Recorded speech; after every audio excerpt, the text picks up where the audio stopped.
matemática. Se eu me lembro como é que faz isso. Faz tanto tempo que eu não mexo nisso. Tem uma plataforma muito legal que é o Zoom. Zoom, né? Que é muito legal, mas ele é pago. Deixa eu só ver. Compartilhar, ok, tela cheia.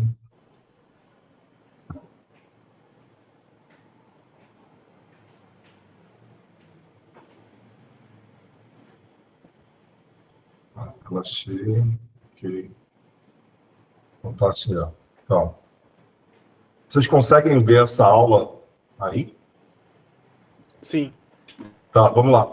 Pessoal, então, assim, eu sugiro fazer assim, se você... É mais uma aula de tirar dúvidas, não há tempo de rever, de rever tudo novamente, né?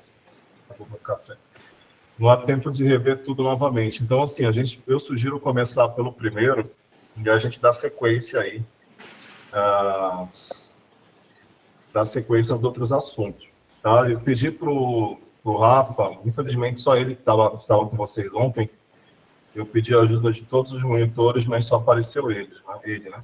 Semana que vem eu vou conversar com os monitores lá. Mas eu sugiro começar pelo primeiro tema, e eu pedi para ele mostrar algumas questões de avaliações antigas, só para ver como é que para vocês terem uma ideia de como é que viria. Né? Então, era mais uma forma de não assustar, assim, quem nunca tinha visto uma questão de uma avaliação minha de bioquímica. Então, é só para você saber. Então, assim, eu enviei algumas avaliações para eles. É óbvio que a avaliação de vocês é diferente. Já está feita, está impressa, inclusive. E fiz diferente dessas aí, tá? Então, não tem problema, não. O que vocês querem discutir? O que vocês querem discutir desse primeiro tema aí?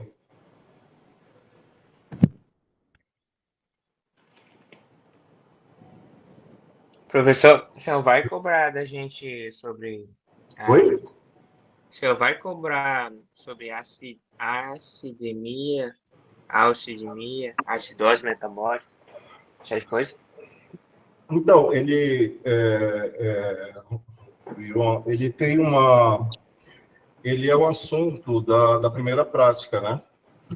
E, assim, eu peço que vocês que guardem, a equipe guarde, tire foto, passe para os demais membros da equipe. Alguma questão ali daquela primeira...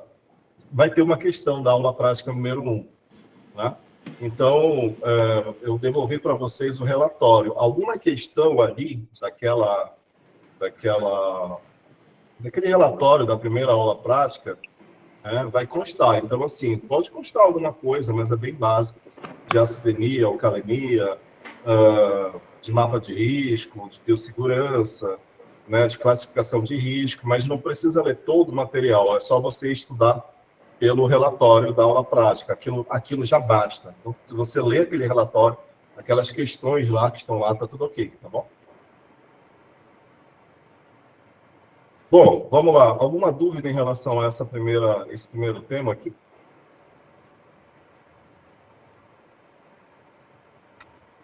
Professor, alfa-aminoácido é a mesma coisa que aminoácido padrão? Isso, tá. A gente vai para tá, mas vamos lá. Os alfa-aminoácidos são os aminoácidos naturais ou padrão, tá? Veja bem, não se confundam com os conceitos. Então, assim, numa avaliação, se eu colocar assim, aminoácidos não proteinogênicos são aminoácidos modificados, tá? Então, para não entender bem a palavra, basta, né? Eu estou dando uma dica. Então, olha só, esses daqui são os aminoácidos padrão, tá? Vou colocar um ponteiro aqui. Isso daqui são os aminoácidos padrão, tá? Eles são classificados de acordo com a sua cadeia lateral R, já que todos eles apresentam essa estrutura idêntica aqui, né? Com grupamento pino, grupamento carboxílico e hidrogênio. Poxa, pessoal, era para entrar aqui no meio da UEA. Tem um monte de gente pedindo autorização aqui para entrar.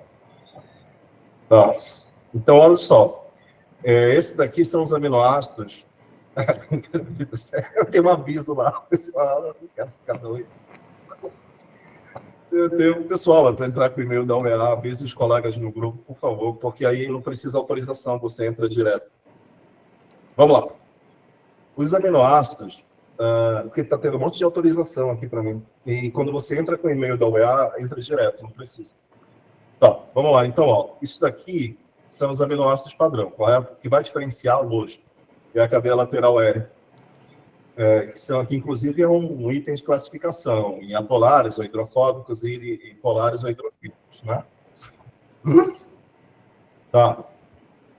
Esses daqui que eu coloquei lá no final para vocês, ó, são modificações dos aminoácidos. Essas modificações, elas ocorrem quando uma proteína é sintetizada, ou seja, a modificação ocorre no aminoácido quando a proteína já está formada, é o que a gente chama de modificação pós-traducional, após a tradução, e existe pelo menos 540 tipos de modificações pós-traducionais.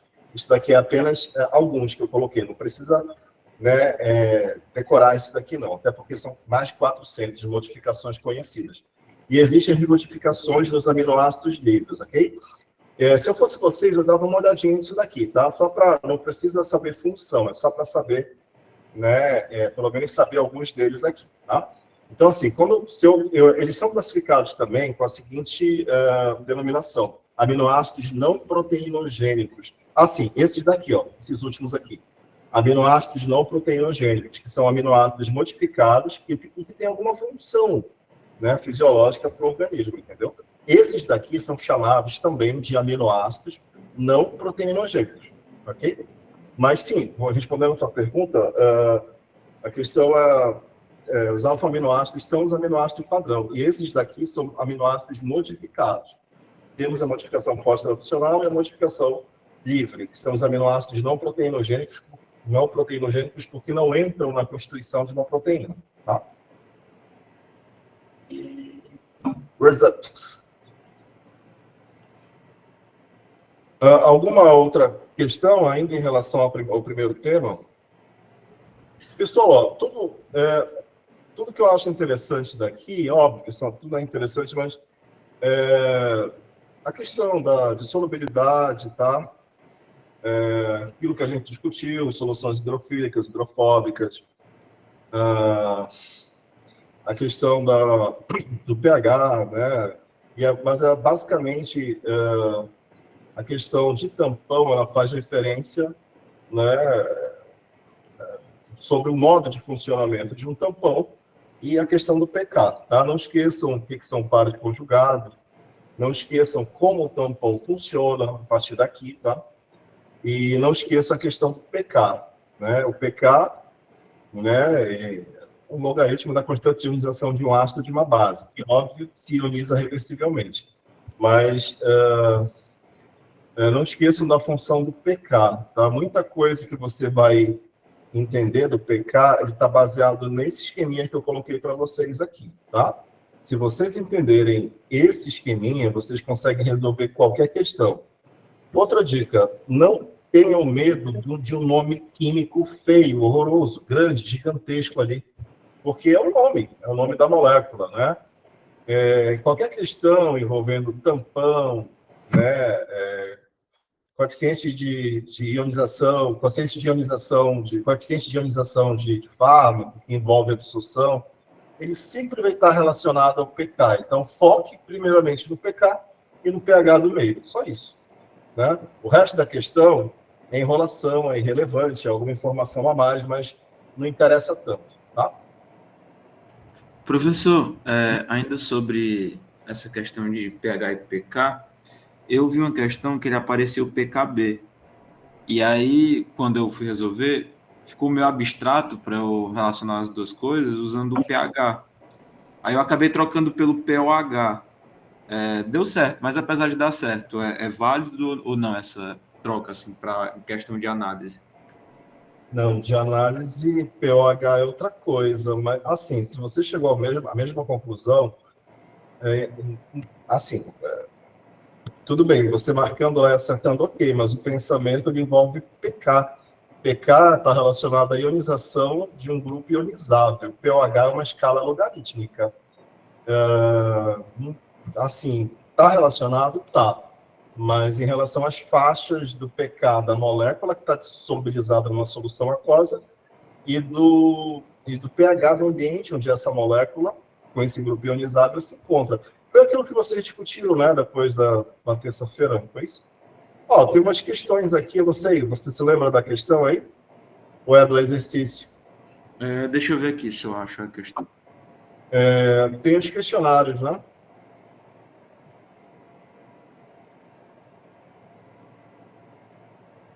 É do exercício, né?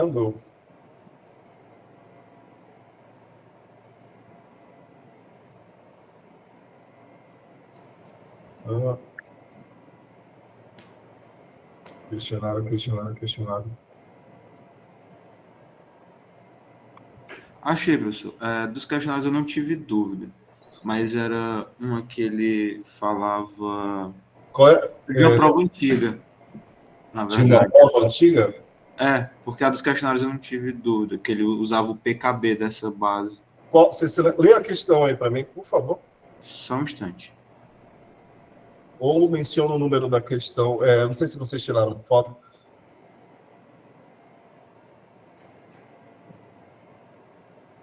Tem até uma prova de bioquímica clínica.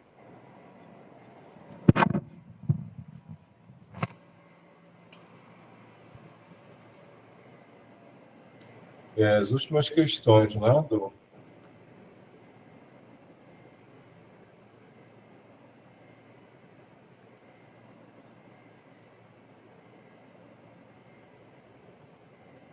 Achei. Ele fala... O fenobarbital é uma base fraca da família dos barbitúricos. Isso. O fenobarbital, é esse daqui, né? Isso. Tá, vamos lá. O fenobarbital é um ácido. Eu já estou informando que é ácido. Primeiro item que vocês devem observar, tá? Aqui na questão diz que é uma base fraca, professor. Cadê? Onde é que está? Anticonvulsivante, pirose, cancerizado com o pecado fenobarbital 7.2. Aonde é que está a base? Então, aqui nessa questão, acredito que é de uma prova antiga do senhor, ele fala que é uma base fraca. E Não. ele diz que o PKB é 7.4 e o pH do meio é 8.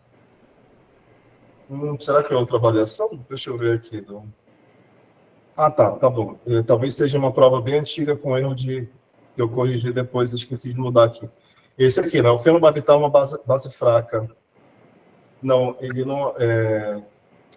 O fenobarbital ele é um ácido, apesar de... Tá, até eu coloquei aqui, eu mudei depois, eu corrigi essa questão. A questão não está correta. O fenobarbital, assim, uma coisa interessante, por mais que ele seja considerado um ácido, ele pode ter um pK acima de 7, não está relacionado, tá, à escala logarítmica. Isso aqui é importante vocês terem em mente. Por exemplo, eu posso colocar um ácido com um pK de 7.8, 7.6, e eu posso colocar uma base com um pK de 6.2. O número pK, essa questão está errada, tá? Eu corrigi ela depois, eu mandei uma prova antiga com essa questão incorreta para o Rafa. A questão correta do fenobarbital, acho que eu mudei depois ela. Deixa eu só ver aqui uma questão. Tá, mas está errada essa questão aí. Até bom você mencionar para não se confundir.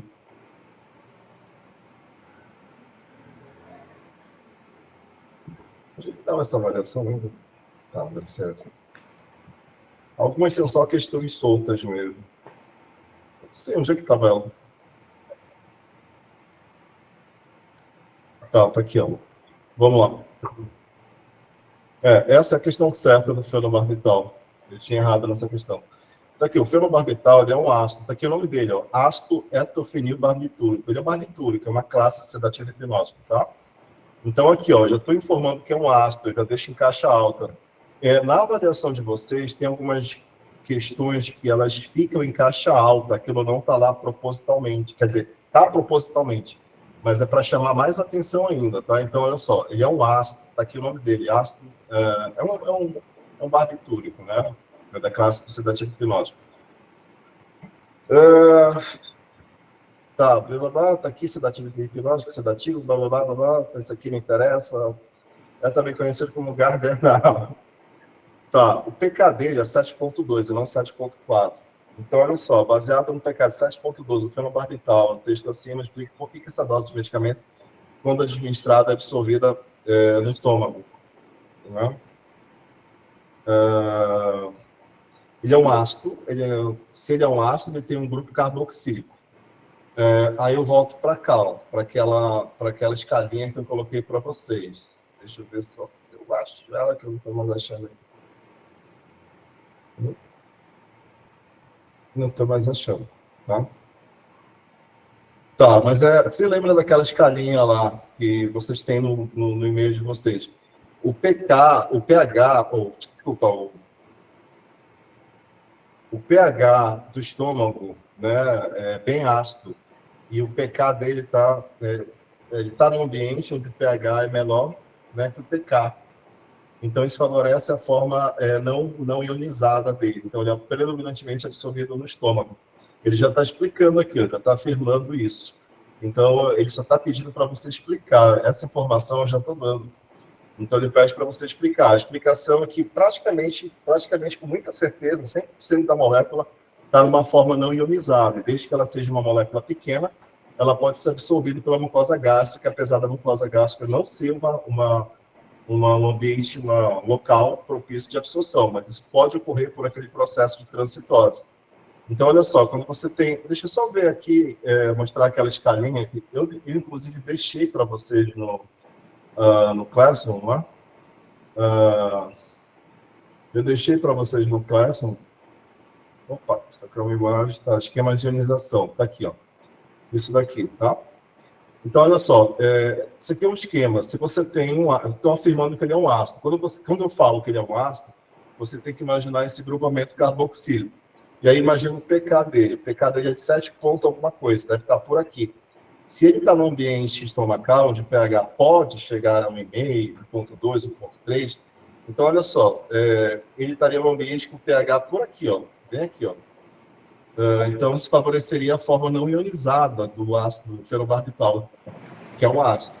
Então, poderia ocorrer um processo de absorção, né? Isso excluindo-se outros processos ou mecanismos de absorção por perinocitose ou por transporte especializado no intestino. Estou falando exclusivamente do processo de transitose, que é aquele processo de difusão de uma molécula quando ela é muito pequena e apolar ou não carregada pelos epitélios, tá? Mas a questão correta do fenobarbital é essa aqui, ó. Aqui. Alguma outra questão que vocês ficaram em dúvida? Ó, isso aqui é uma prova antiga. De onde é essa prova mesmo? Tá. Não sei, eu me lembro mais. Isso aqui é de 2017. Tá? Alguma outra questão que vocês queiram discutir, ou algum assunto desse tema ainda da primeira avaliação? Ó, eu vou dar uma... Alguém está aí? Alguém? Isso aqui é a prova do menino, como é que é o nome dele? Que eu mandei para o monitor, do Rafael. Algumas provas antigas. Muitas eu perdi.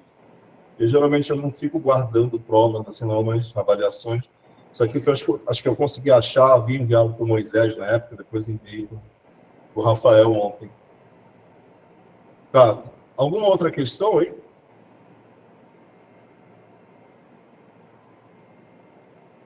Professor, oi, você está me ouvindo? É errado mesmo. Oi, estou ouvindo. Eu tenho uma dúvida ainda. É que eu não consegui entender quando, por exemplo, na questão fala em relação à forma não ionizada e à forma protonada. Porque, por exemplo, nesse caso, pelo pH estar menor do que o pKa, vai favorecer o ácido, que não seria num sistema tampão a forma protonada? Então daria no mesmo? Desculpa, você poderia repetir a pergunta que deu uma cortada aqui. É porque, tipo assim, ele fala nas questões, por exemplo, que favoreceria a forma não ionizada quando o pH for menor do que o pKa, certo? Em todas as hipóteses. Só que, por exemplo, quando ele fala da forma... Seria a mesma coisa que falar que favorece a forma protonada? É porque eu ainda não entendi direito a diferença de uma para outra. Tanto que se fosse, por exemplo, o contrário, se fosse um meio mais básico, favoreceria a forma não protonada, certo? Eu não sei. Opa, desculpa. Eu não dar microfonia no copo. Tá, só tem um detalhe aqui, ó. É porque, assim, quando você falou do ácido, correto, ó. Primeira coisa, numa questão, você pega o pK do ácido. Ácido é grupamento carboxílico, tá? Se este ácido, com esse grupamento carboxílico, estiver no ambiente onde o pK for menor, onde o pH, isso aqui é uma escala logarítmica, onde o pH for menor que o pK do ácido, favorece a forma não ionizada. Correto. Se estiver no ambiente onde o pH for maior que o pK, favorece a forma ionizada.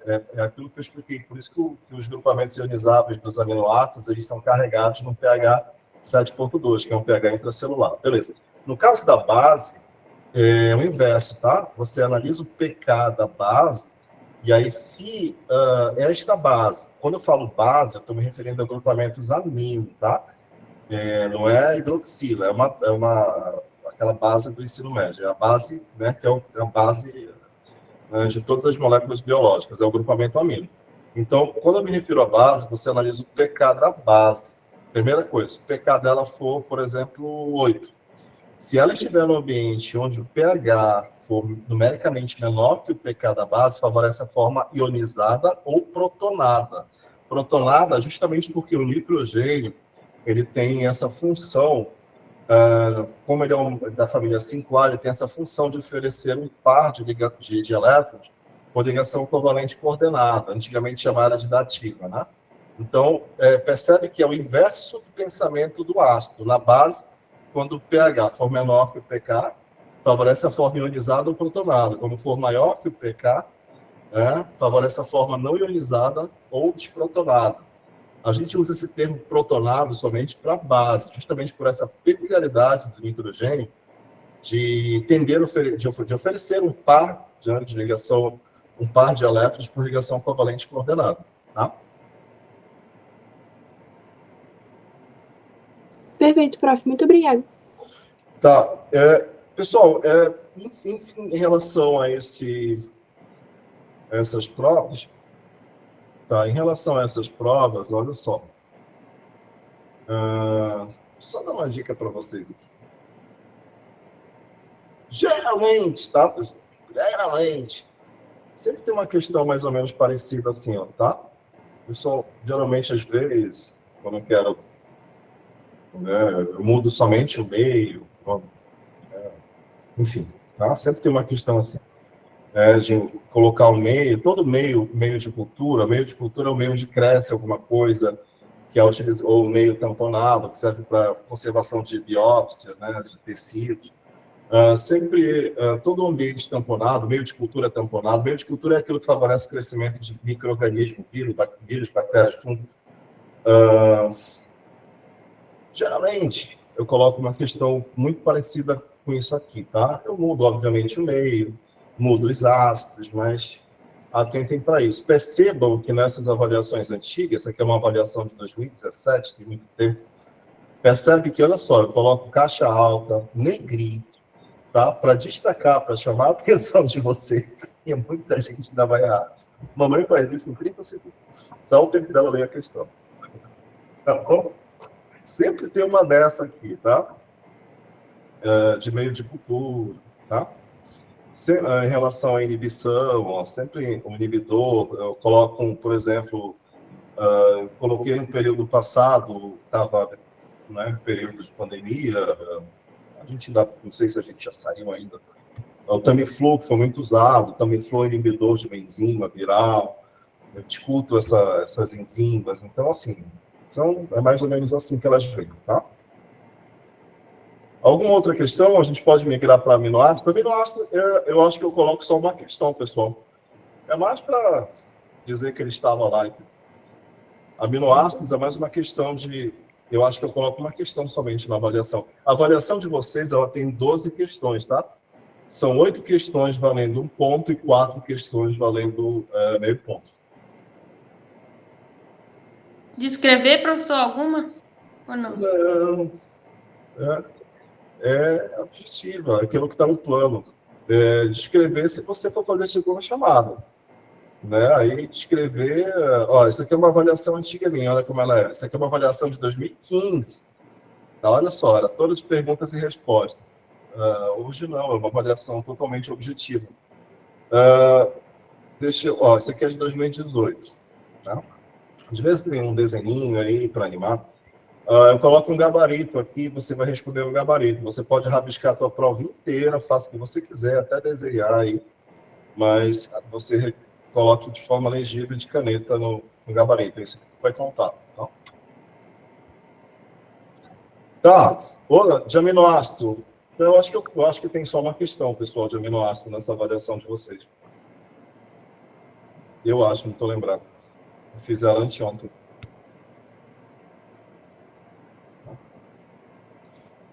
Bom, proteína. Alguma questão, vocês podem questionar, vocês podem ver alguma questão do próprio questionário. Professor, a última questão do questionário de proteínas, o senhor poderia comentar? Tá, deixa eu só chegar lá. Questionário.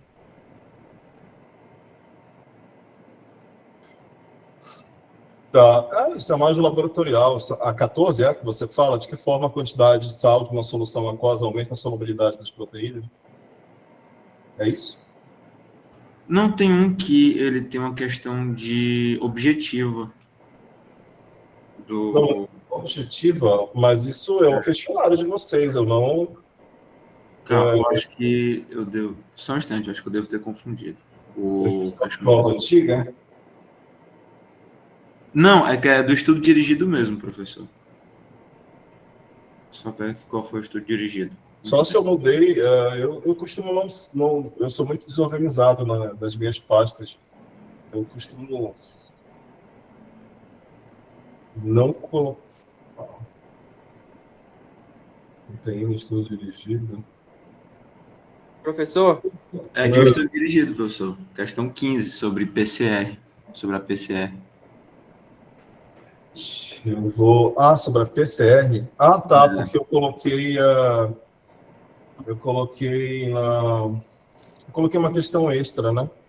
Tá, essa aula, deixa eu só ver aqui, porque eu acho que é uma questão que eu coloquei da avaliação passada, do período passado.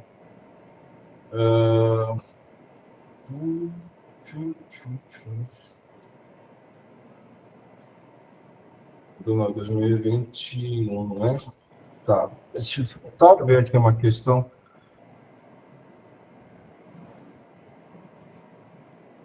Da primeira avaliação, né? Tá, eu acho que foi uma questão que eu coloquei extra para vocês aí do período passado. Tá.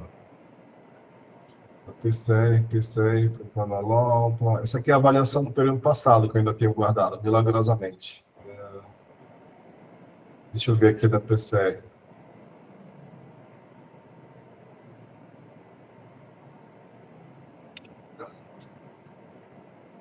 Tá aqui, essa aqui, né? Eu coloquei lá para vocês, é do período passado. Tá, vamos lá. A questão que você está falando é essa aqui, ó. Deixa eu só grafar em amarelo aqui. Tá, vamos lá. Dá para ver aí, né? Tá. A proteína C reativa, ela é uma proteína de fase aguda, produzida principalmente pelo fígado em resposta a processos inflamatórios no organismo, inflamação e infecção também. Né? Ela é importante, marcador de inflamação, diagnóstico clínico, infecção. A PCR é composta de 5 subunidades idênticas. Olha só. A questão começa bem aqui, ó. A PCR ela é composta por 5 subunidades idênticas, então ela apresenta uma estrutura quaternária, né? Ela é um homotetrâmero. Ela tem uma estrutura homotetramérica, né? Homopentamérica. São 5 subunidades idênticas. Cada uma com 206 aminoácidos. Sua estrutura é organizada de forma circular, isso aqui não interessa, blá, blá, blá, semelhante a um anel. Diante do que se sabe sobre a estrutura de proteínas das informações descritas para a PCR, é correto, está em maiúsculo aqui, está em caixa alta, afirmar que, vamos lá. Questão 1, tá? A proteína possui apenas estrutura terciária, já elimina essa. Não, ela tem uma estrutura quaternária. Tá, a PCR possui uma estrutura quaternária? Pode ser. As cadeias laterais de seus aminoácidos apolares estão direcionadas para o interior da proteína? Isso é uma obviedade, isso é óbvio. Nenhuma proteína tem grupos apolares dispostos para a sua superfície, desde que a proteína seja solúvel, né? A não ser que seja uma proteína intermembrana. Mas, e sua estrutura é mantida estável pela somatória de diferentes tipos de interações moleculares, isso também é uma obviedade, isso é óbvio. Né? Essa proteína não apresenta grupo prostético. Pode ser um... Está correto essa. Né? Vamos marcar. Eu falei aqui, ó, no comando, né? Olha só, diante do que se sabe sobre a estrutura das proteínas, do que está aqui informado, eu mencionei em algum momento grupo prostético? Não, tá? Ó, C. A PCR possui uma estrutura terciária, elimina C.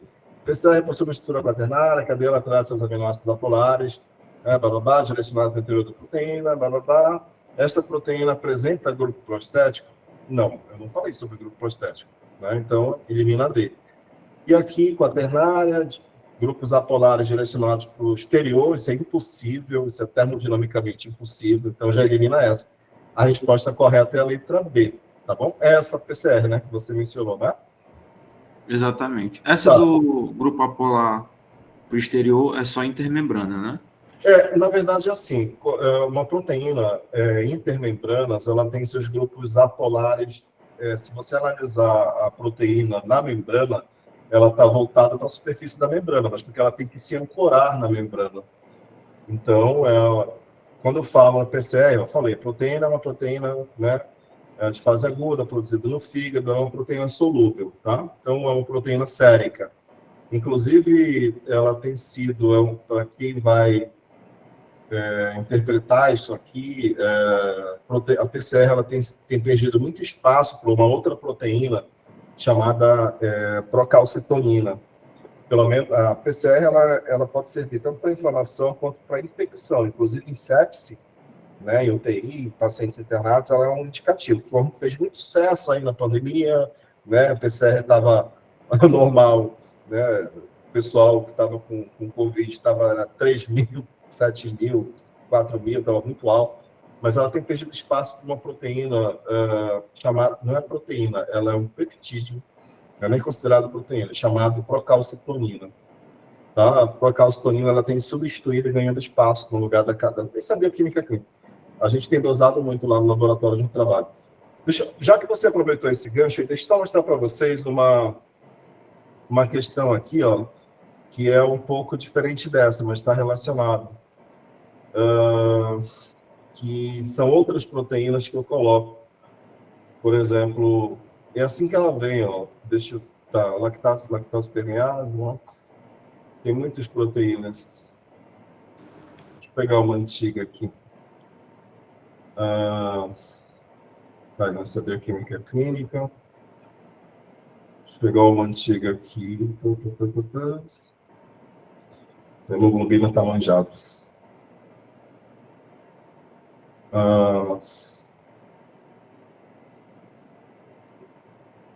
Onde está isso?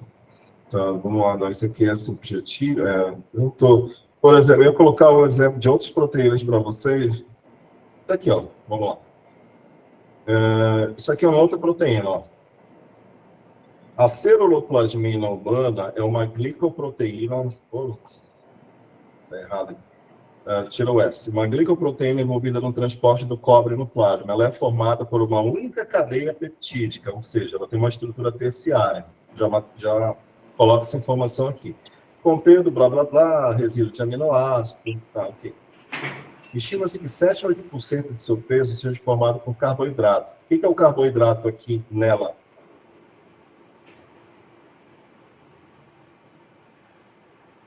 Vamos lá, pessoal. O pessoal que está assistindo aí. Açúcar. Não, é açúcar. Magnífico. A gente está discutindo estrutura de proteína. Eu estou colocando, coloquei que a ceruloplasmina... Grupo prostético. Isso, perfeito. É um grupo prostético. Qualquer molécula que se ligue à proteína, seja ela uma estrutura que você não conheça, mas de natureza não peptídica, incluindo carboidratos e lipídios, Essa molécula, ou essas moléculas, são consideradas grupo prostético. Então, olha só, você já sabe que a proteína ela é formada, ela apresenta uma única estrutura terciária e ela apresenta um grupo prostético, que são carboidratos. Os átomos de cobre se ligam a 6 domínios. Estou dizendo que ela tem domínio. O cobre é uma ligação provisória, temporária, já que ela é uma proteína de transporte de cobre. Beleza. Então, olha só, sobre esta proteína em caixa alta de cobre, é correto afirmar que, tá? Já marquei A aqui. A proteína possui apenas estrutura terciária, correto. As cadeias laterais dos aminoácidos tabulares estão direcionadas para o lado de dentro da proteína, isso é lógico, isso é óbvio. Né? Já que ela é uma proteína sérica, ela está solubilizada, não é uma proteína intermembrana. Né? E a estrutura é mantida estável, blá, blá, blá, isso é aquela obviedade que a gente sabe de proteína. Beleza. A porção de carboidratos ligados à proteína são seus grupos prostéticos. Está correto. A resposta aqui já é a letra A. Tá? E eu poderia colocar uma infinidade de outras proteínas. Então, é assim, eu coloco um exemplo de uma proteína e você tem que interpretar. Né? Tem algumas coisas que domínio, assim, você já sabe que é domínio, tá? Oi, sim. Ô, professor, o senhor pode dar uma dica aí da gente como diferenciar as estruturas quaternárias e terciárias pelo enunciado? Assim, o que o senhor geralmente fala quando for uma proteína terciária ou quaternária? Como é que é? Diferenciar pelo... Por exemplo, tem o enunciado, né? Geralmente quando ele falar isso, vai ser uma proteína terciária. Quando ele falar isso, uma quaternária. Porque eu não tô conseguindo pegar legal. O senhor falou agora que ela era sérica, né?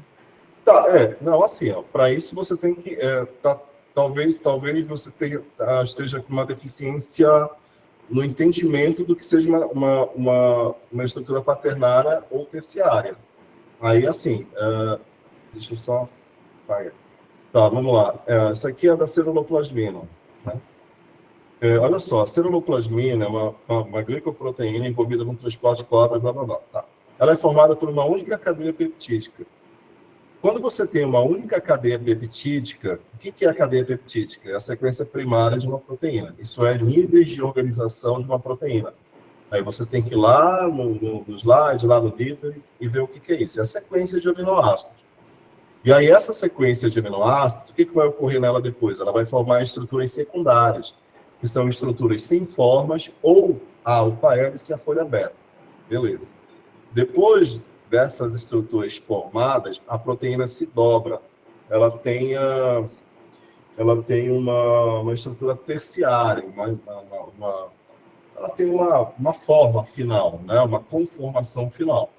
E aí, isso é a estrutura terciária. Ou seja, é o enovelamento final, é o dobramento final de uma única proteína, uma única sequência de aminoácidos. Agora, existem proteínas que são formadas pela associação de duas ou mais estruturas terciárias. Aqui, ó, aquilo que eu coloquei na aula de proteína. Tá? Vamos lá. Isso é uma estrutura terciária. Aqui, ó, você tem uma sequência de aminoácidos, e isso aqui se dobrou. Isso é a estrutura terciária dela. Deixa eu ver se eu acho aquele... Aqui, ó. Sequência primária, sequência de aminoácidos, estrutura secundária, as sequências, né, sem formas definidas, ou alfa, ou folha beta. Sequência terciária, isso daqui só, isso daqui, e aí quaternária, cadê? Terciária é só isso, ó, quando isso daqui se dobrou finalmente. Ela tem uma conformação, só uma conformação, só uma estrutura dobrada, uma estrutura terciária. Agora, existem proteínas que são formadas por duas ou mais estruturas terciárias. No caso dessa daqui, é uma estrutura uma proteína com 4 estruturas terciárias. Ó. Então, isso aqui já é uma estrutura quaternária. Então, ó, a gente volta... Oi. O senhor pode comentar um pouquinho sobre a força da estrutura terciária e quaternária? Ainda agora você estava lendo uma questão, aí tinha outra acima que falava sobre isso. Tá, beleza. Aí, deixa eu só concluir aqui, ó. Aí, ó, ela é formada por uma única cadeia peptídica. Pronto, tá aqui, ó. O colega que perguntou aí, ó, ela é formada por uma única cadeia peptídica, tá? Pronto, acabou, né? É uma proteína com estrutura terciária. Ela é formar a proteína, ela faz referência à proteína, a ceruloplasmina humana. Ela é formada por uma única proteína, ou seja, ela é isso aqui, ó. Ela é isso aqui, ou isso aqui, ó. Tá aqui, ó, só isso, tá? Então já matou aí, tá? A estrutura quaternária é aquela formada por duas ou mais estruturas terciárias, tá? Como exemplo clássico, você tem a hemoglobina aqui, ó, formada por 1, 2, 3, 4. Duas idênticas. A hemoglobina humana, tá. Em relação Professor? Oi? Como é que as estruturas quaternárias são formadas? As estruturas quaternárias são formadas por uma afinidade, por uma associação entre essas subunidades. Elas meio que são... olha só, por exemplo, a hemoglobina humana, você tem o gene da globina alfa se unindo com o gene da globina beta. Elas interagem porque elas são propícias à interação. Se elas não fossem, isso aqui não seria formado. Elas são formadas depois de cada uma dessas globinas sintetizadas. Elas são formadas depois que cada uma dessas estruturas terciárias é sintetizada, né? Ela se dobra numa estrutura terciária e depois elas se associam para formar um complexo ou uma estrutura maior, tá? Essa associação, novamente, ela envolve, né, essas interações ou forças moleculares. Lembrando que duas aqui, né, que eu coloco, não são forças intermoleculares. Uma interação iônica, e isso aqui é uma ligação covalente, mas o restante eu coloco para aproveitar o gancho aqui. São essas as interações ou forças de ligação que mantêm estável, que mantém uma estrutura terciária estável, mantém unidas uma estrutura quaternária. São as interações hidrofóbicas. As interações hidrofóbicas, elas surgem, né, pela aglomeração, pelo contato fraco, ainda que seja, de moléculas hidrofóbicas, mas que acaba culminando com a geração daquele dipolo instantâneo, dipolo induzido, que é a chamada força de Van der Waals, né? São formados ainda por uma interação íon-dipolo, que é entre uma cadeia lateral de um aminoácido ácido ou básico com um aminoácido polar não carregado. São formados aí por interações do tipo sal, que não é uma força intermolecular, é uma interação eletrostática, ele tem um status próprio, né? São formadas pelas interações entre... isso aqui é o que menos ocorre, mas ocorre. As interações, as forças de Kisson, também chamadas de dipolo-dipolo, elas ocorrem entre as cadeias laterais dos aminoácidos polares não carregados, somente entre esses aminoácidos aqui, ó. Esses daqui, tá? Mas ocorre. E também, além das forças de Kisson, a gente tem as forças de Debye, que ocorrem entre uma molécula polar, a cadeia lateral de uma molécula polar e a cadeia lateral de uma molécula hidrofóbica. Ou seja, entre isso daqui, entre essas cadeias laterais aqui e essas cadeias laterais aqui, ó, em cima, tá? Mas é isso, respondendo a pergunta aí das forças intermoleculares. Olha, eu menciono assim para vocês entenderem, mas eu não sou muito de cobrar dessas forças, interações, não, tá? Alguma outra questão ainda em proteína? Deixa eu... não, ainda não estamos em enzimas. Alguma questão ainda sobre proteínas? Eu tive uma dúvida, professor. O senhor falou do ataque nucleofílico na formação da ligação peptídica. E aqui no livro ele também fala do exemplo da quimotripsina, que ele faz esse ataque nucleofílico. Mas, assim, existiria uma regra geral... Ela é um zimogênio, tá? Ela é uma enzima pancreática. A quimotripsina, ela é formada ela é sintetizada na forma de quimotripsinogênio. Ela é um zimogênio, mas nesse caso é uma proteólise. Você está falando do ataque nucleofílico da ligação peptídica, né? Não, porque eu queria saber se existe uma regra geral de quais átomos vão estar envolvidos, quais vão ser nucleófilos e eletrófilos. Tá, isso é uma informação assim, que eu descrevo para vocês, mas eu não costumo cobrar, porque isso é um termo mais técnico de química. Assim, um ataque nucleofílico é quando... O que significa nucleofílico? Amigo do núcleo. Tá? Então, assim, na verdade, é quando um átomo ele tende a oferecer um par de elétrons para o núcleo, né? E é o que ocorre aqui, ó, na ligação peptídica, quando quando você tem o nitrogênio que tende a oferecer um par de elétrons, ele tende a oferecer para o carbono aqui. O carbono, ele desfaz, para ele aceitar esse par de elétrons, ele desfaz essa ligação dupla com oxigênio. Por que isso se tornou possível? Porque, olha só, a gente tem que entender o que estava ocorrendo antes aí. Deixa eu só tirar essa taxa vermelha. Essa taxa vermelha daqui. Tá, vamos lá, olha só. Vamos ver o que estava ocorrendo antes aqui. O carbono está ligado ao oxigênio, que é um átomo eletronegativo. Então, a nuvem eletrônica da molécula estava mais para cá. Isso deixou o carbono pobre em elétrons e o tornou suscetível ao ataque nucleofílico do hidrogênio. É por isso que essa ligação pode. O hidrogênio é o nucleófilo. Um ataque nucleofílico envolve um átomo que tem a capacidade de compartilhar um par de elétrons ou uma molécula em desequilíbrio eletrônico, carregada negativamente, porque ela está com excesso de um elétron e possivelmente está estável, né, mas ela tende a oferecer esse par de elétrons por um ataque nucleofílico. É aquilo que eu coloquei na aula de enzimas. E um ataque eletrofílico significa amigo do elétron, né? Na verdade, ele é um ataque, diferentemente daqui, ó, quando o átomo oferece um par de elétrons, o ataque eletrofílico amigo do elétron, uma molécula tende a roubar um elétron, né, de outro átomo. Nesse caso aqui, da ligação peptídica, é um ataque nucleofílico, tá? Agora, você está falando, você correlacionou a questão da quimotripsina. A quimotripsina é uma enzima envolvida na digestão de proteínas. A gente vai ver ela lá em metabolismo de aminoácido. Ela é produzida na forma de ela é ativada por uma enteropeptidase intestinal. Ela sofre uma proteólise. Que eu saiba, não é um ataque nucleofílico, até porque a enteropeptidase, ela também pode ativar uma outra enzima pancreática chamada tripsinogênio, que se transforma em tripsina, que também tem a capacidade de clivar a molécula de quimotripsinogênio, transformando-a em quimotripsina, né? O quimotripsinogênio é a forma inativa da enzima.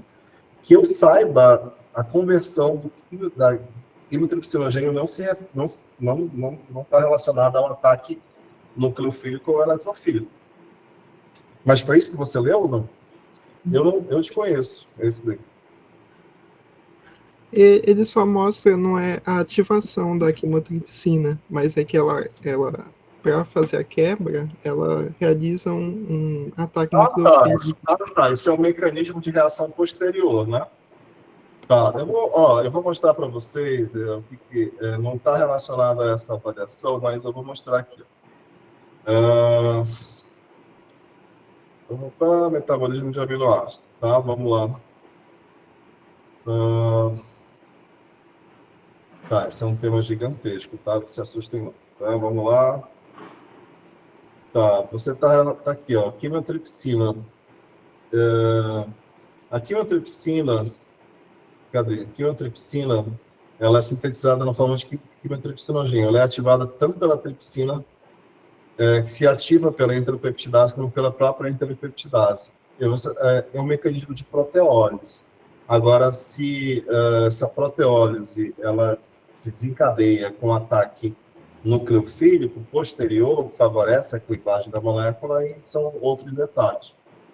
Mas isso não está relacionado nessa avaliação. Aquela questão do ataque eletrofílico, nucleofílico, que eu coloquei na aula de enzimas, era mais para discutir um tipo de catálise, tá? Que era a questão da catálise covalente ou nucleofílica, não é nem eletrofílica, é nucleofílica, tá? Que era isso daqui que eu coloquei para vocês. Agora, isso pode ser um mecanismo de corte, de clivagem posterior ao ataque da tripsina no quimotripsinogênio, tá bom? São detalhes de reação, infelizmente, cada reação tem a sua. A gente vai ver isso em vitaminas.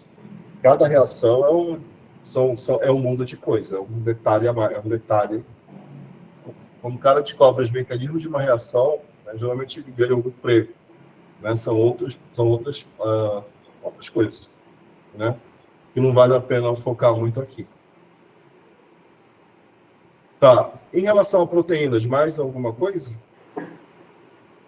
Professor, Ah, como é que a gente vai saber se essa proteína tem grupo prostético ou não?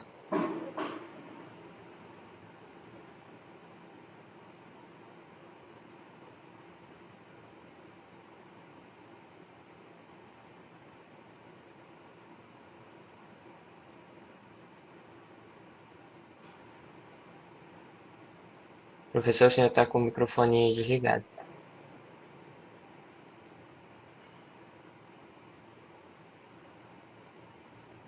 tá, desculpa, eu não tava. Da quimiotripsina, vocês escutaram? Não. Tá, Sim. eu clico para não dar microfone. Tá. Ao colega que perguntou da quimiotripsina, olha só, vamos lá. A quimiotripsina, tá, pessoal, ela é uma enzima pancreática que é sintetizada numa... Deixa eu só responder, William, que deixa eu só responder, não sabia que estava... Da tripsina deu para ouvir, sim. A quimiotripsina, ela não está relacionada ao tema dessa avaliação, mas assim, a quimiotripsina, ela é uma enzima pancreática que é sintetizada numa forma inativa, chamada quimiotripsinogênica.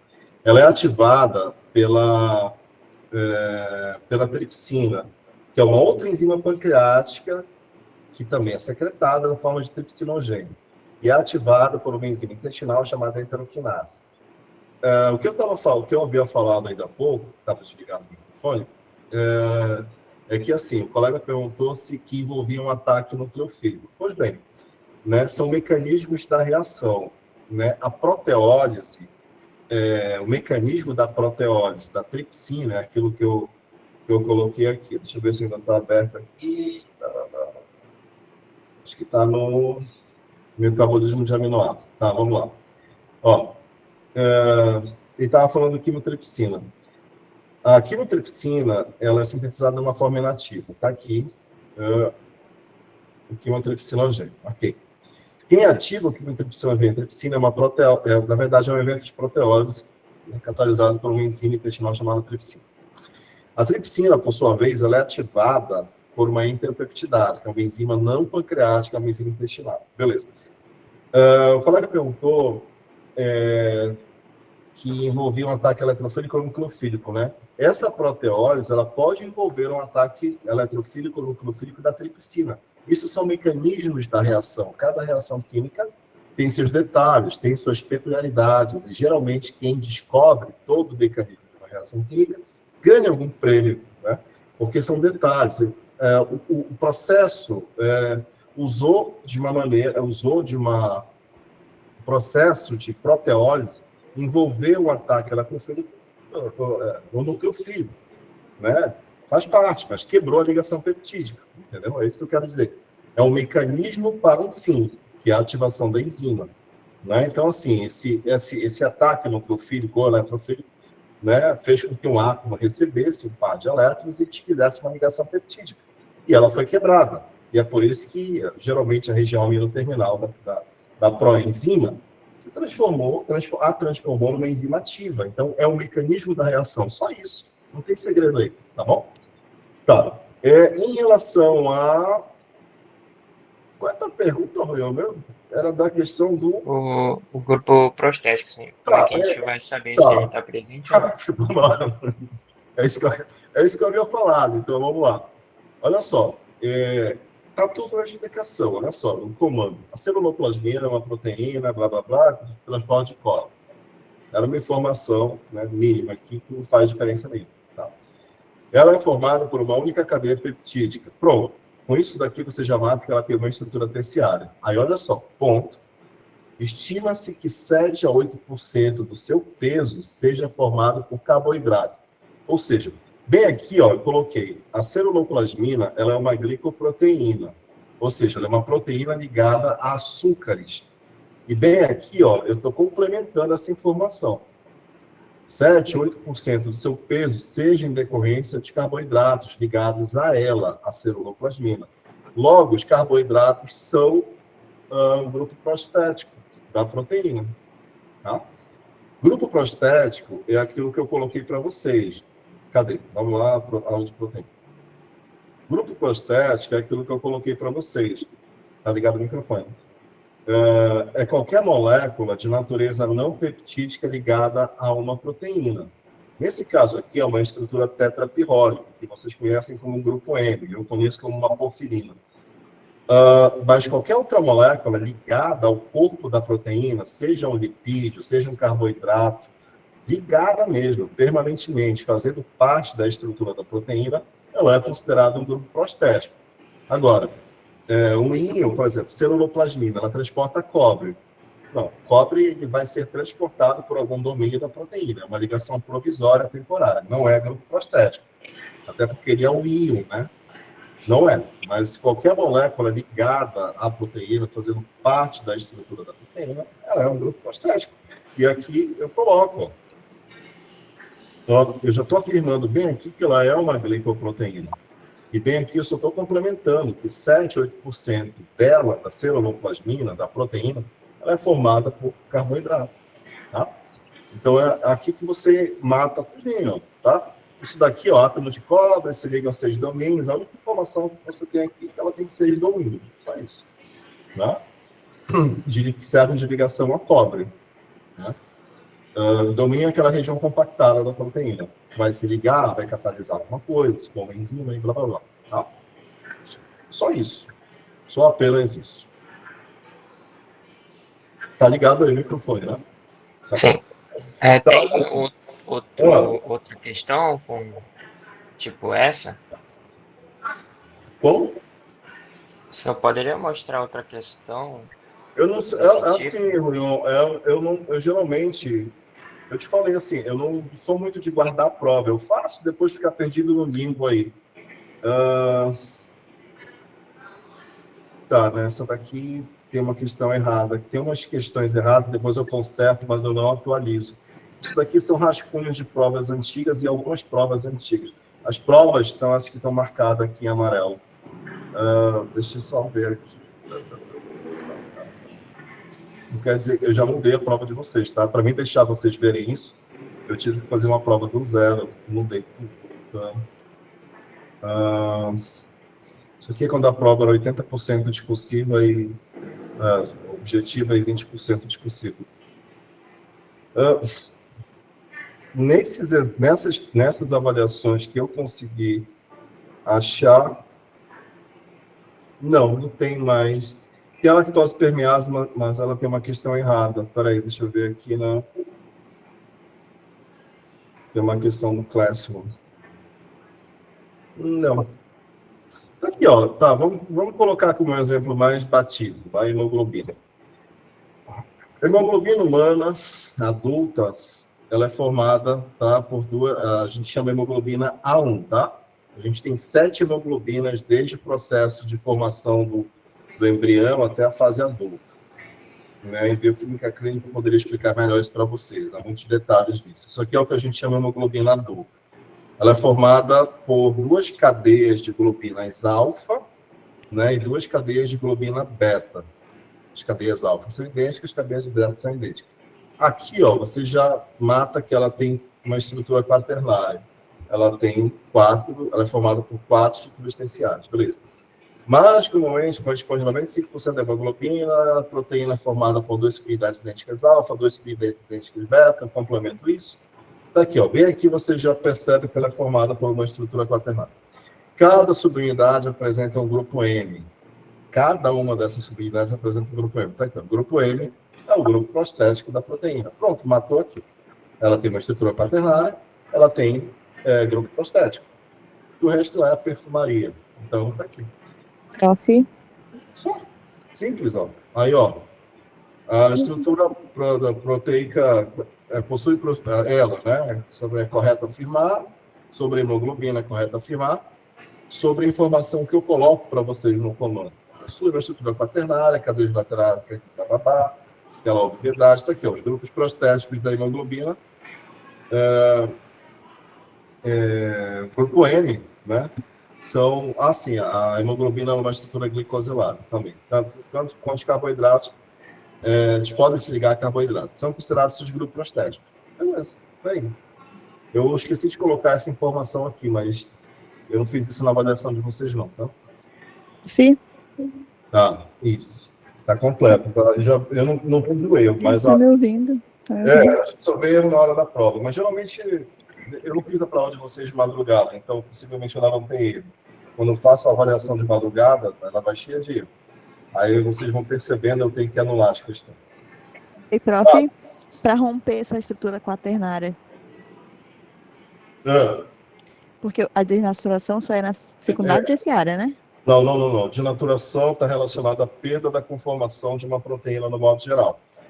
Tanto faz se ela é uma estrutura terciária ou quaternária, tá? Ah, tá, beleza. A estrutura quaternária, a perda de denaturação, ela envolve, óbvio, a desadsorção, desadsorção.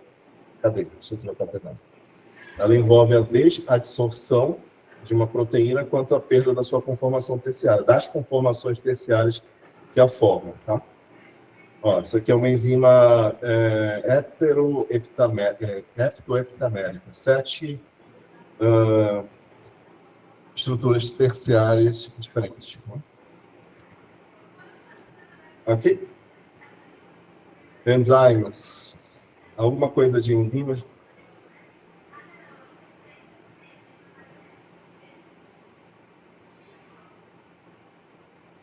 Alguma questão relacionada a enzimas? Professor? Sim, professor. Pode aí. E aí, quem fala primeiro? Como vamos saber se um fármaco vai agir como inibidor reversível ou irreversível? Desculpa, fala um pouquinho mais alto mesmo. Como vamos saber se um fármaco vai agir como inibidor reversível ou irreversível? Assim, ó. Assim, vamos lá. Eu não se preocupe, pessoal. Eu não vou pegar nenhuma pegadinha com você, não. Eu não faço isso, tá? Isso é coisa de gente problemática, tá? Eu não faço isso de professor problemático. Tá aqui, ó. Vamos lá. Aqui é uma questão de enzimas, de inibição, tá? Numa prova antiga, olha só. As enzimas podem ser inibidas por ação de inibidores, alguns fármacos e venenos. Daí, sobre inibição enzimática, marca a alternativa correta. O Delaverdin é um fármaco antirretroviral que atua inibindo a enzima transcriptase reversa. Eu já trabalhei até com essa enzima há muito tempo. Do HIV, mas não do HIV, era o HMO, transcriptase reversa da leucemia mieloide murina. Era de um vírus que atacava rato, né, que é utilizado para reação de transcrição reversa. Tá, então, o Delaverdin é um fármaco antirretroviral que atua inibindo a enzima transcriptase reversa do HIV do tipo 1. Beleza. Ele fazia parte daquele coquetel anti-HIV. Ah, beleza. Ele não apresenta, olha só, ele não apresenta similaridade, tá, estrutural com nenhum dos substratos naturais dessa enzima. O que a gente pode entender daqui? Que a enzima transcriptase reversa, ela apresenta mais de um substrato, não é aquilo que eu falei para vocês. Muitas enzimas não trabalham somente com substrato, elas podem, né, trabalhar sobre vários substratos, né, um mais afinidade que o outro, mas beleza. Ela não apresenta similaridade. O que eu posso concluir daqui? Que não é uma inibição competitiva, tá? E sua inibição dura apenas um curto período de tempo, olha só. Tá? É uma inibição reversível. Sua inibição dura apenas um curto período de tempo.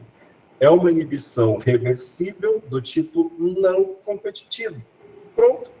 Tá? Logo, pode-se concluir que o Delaverdin é um inibidor reversível competitivo. Isso aqui é para você concordar ou não. Eu já coloquei a resposta aqui. Ó. Você concorda ou não. Mas olha só. Delaverdin, que era usado no coquetel, né, AZT lá anti-AIDS, agora está sendo modificado pela Anvisa, substituído por outras classes de medicamentos, mas ele não apresenta similaridade estrutural com nenhum dos substratos naturais, ou seja, não é uma inibição competitiva, você já mata isso aqui, né, da enzima. E a inibição dura apenas um curto período de tempo. Então, é um inibidor reversível, eu coloquei competitivo, a gente pode estar errado aqui. É não competitivo, tá? Se fosse competitivo, ele apresentaria similaridade estrutural com os substratos naturais da enzima. Então, Essa informação é verdadeira? Não, porque por conta disso daqui, ó. Isso daqui eu peço, esse final da frase eu peço para você concordar ou não, tá? Eu dou a explicação do Delaverdin, só que eu faço uma afirmação sobre isso. E ela está errada. Ele é um inibidor reversível? É, por conta disso daqui, ó. Sua inibição dura apenas um curto período de tempo. Mas é competitivo? Não. É não competitivo, porque ele não apresenta similaridade estrutural com nenhum dos substratos da enzima. Capiche? Ela só tem uma resposta correta, que é esse daqui, ó. Tá? Ok? Deixa eu ver outra questão aqui do... O senhor poderia julgar as outras alternativas também? Oi? O senhor poderia ver as outras afirmativas? Tá, deixa eu só... Vamos lá. Onde é que eu estava? Tá faltando café no meu sangue. Peraí. Tá, vamos lá. Onde é que eu estava? Cadê essa questão?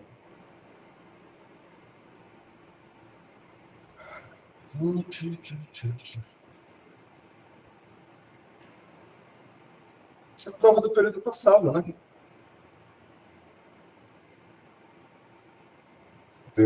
Deixa eu só... Aqui, ó, vamos lá. Isso aqui é a prova do período passado. Tá? Não se preocupe, não tem nenhuma questão de Delaverdin na prova.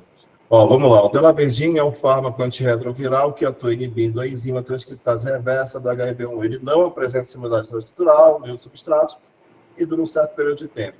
Né? Ele é um inibidor reversível competitivo da enzima. Está errado.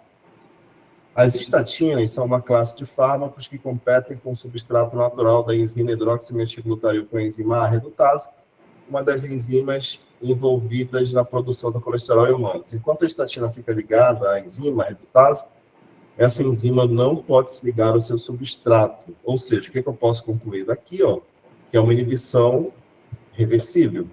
As estatinas funcionam, portanto, como inibidores reversíveis competitivos. Bem aqui, ó, tipo, as estatinas são uma classe de fármacos que competem com o substrato natural da enzima HNG-CoA redutase. Se ela compete, é uma inibição competitiva. Beleza. Uma das enzimas, por mais que ela seja competitiva, ela poderia ser uma inibição irreversível. Eu falei para vocês que no caso das inibições irreversíveis, a característica principal é que o inibidor se liga de uma forma permanente com a enzima. Não importa se é no sítio ativo, não importa se é fora do sítio ativo. Tá? Então, olha só, as estatinas são uma classe de fármacos que competem com o substrato natural da enzima. Logo, competir com o substrato natural da enzima é inibição competitiva.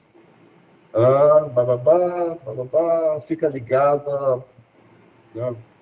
Cadê? Enquanto a estatina fica ligada à enzima, esta enzima não pode se ligar ao substrato, enquanto ela fica.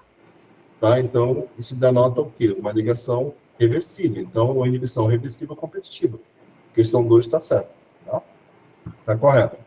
Os inibidores reversíveis não competitivos podem diminuir um pouco a atividade das enzimas micaelianas, funcionando, portanto, como... Não, isso aqui nada a ver. Isso aqui é a modulação negativa. Modulação alostérica negativa. Tá? Nada a ver, a questão 3 está errada. Na inibição irreversível, o inibidor se liga de forma estável e definitiva à enzima, sendo que esta não mais funcionará. Correto. Então, até agora, a questão 2 e 4 correta, não? E 5, a inibição enzimática apenas ocorre nas enzimas micaelianas, não ocorrendo nas alostéricas. Incorreto. Inibição é uma coisa, a regulação, para mais ou para menos, é outra. A inibição, o bloqueio da atividade catalítica, por isso que eu coloquei aquilo, quando a gente discutiu a inibição, eu coloquei bem aqui lá para vocês, entre parênteses, coloquei o significado. Cadê essa porcaria? Onde é que está a inibição? Não, isso aqui é a enzimologia básica, né? Tá, segunda parte, tá. Bem aqui, ó, eu coloquei bloqueio, tá? Em negrito. Ó, coloquei a definição de inibidor, expliquei por que se usa o termo inibidor, não é um erro de tradução.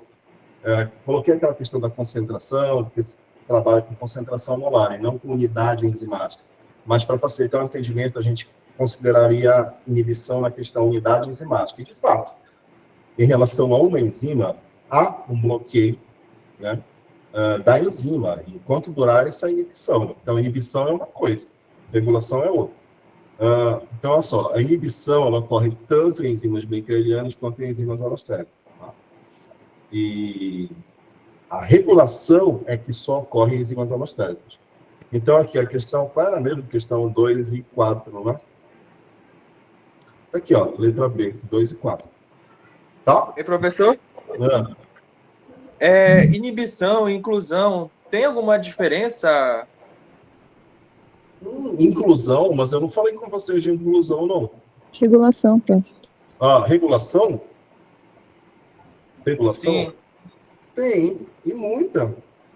Não, peraí, vamos lá, agora eu fiquei preocupado, peraí. Eu discuti bastante isso com vocês, né? Porque na aula de enzimas havia poucos já alunos, né? Vocês já estão naquele período lá de 200 provas por dia.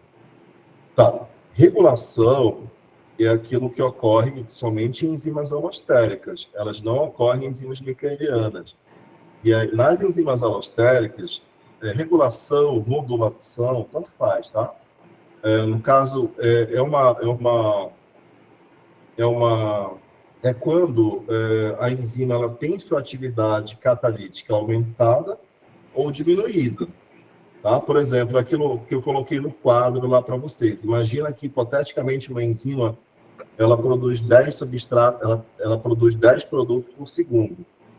Só ela, sem presença de modulador positivo ou modulador negativo. Tá? Quando o modulador positivo se liga à enzima, ela tem sua atividade catalítica aumentada. Como se você tomasse um Red Bull, você fica hiperativo. Então, ao invés de ela produzir 10 produtos por segundo, em um segundo, digamos, hipoteticamente, que ela passe a produzir 20 produtos por segundo.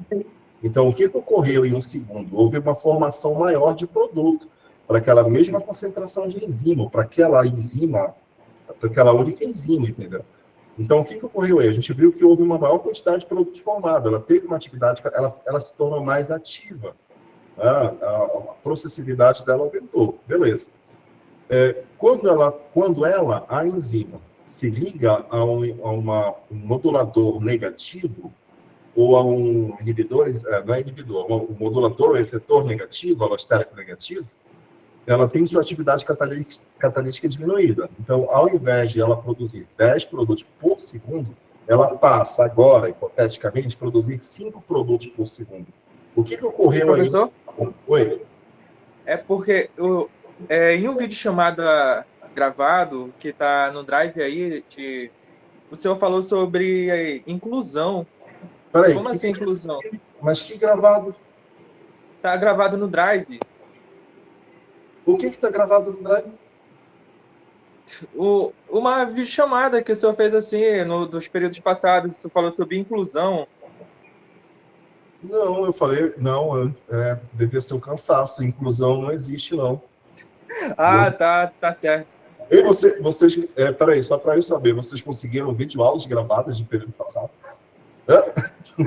Prof, eu não consegui, não. Se tivesse conseguido, eu tava feliz. Tem no Eu Drive, não consegui, professor. não. Eu queria ter conseguido, prof.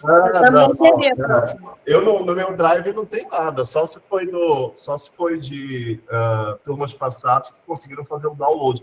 Na verdade, era um vídeo da pandemia, tá? Era até do tal de Raul. Um Raul estava presente. Mas olha, eu vou me acertar com o Raul.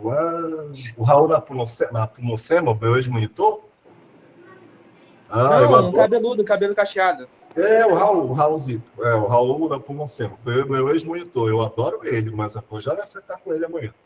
Eu vou já deletar. Na verdade, assim, porque teve os vídeos da pandemia e eu compartilhei com os monitores antigos. O Raul já foi nosso monitor há 1 ano e meio atrás, 1 ano e meio, né?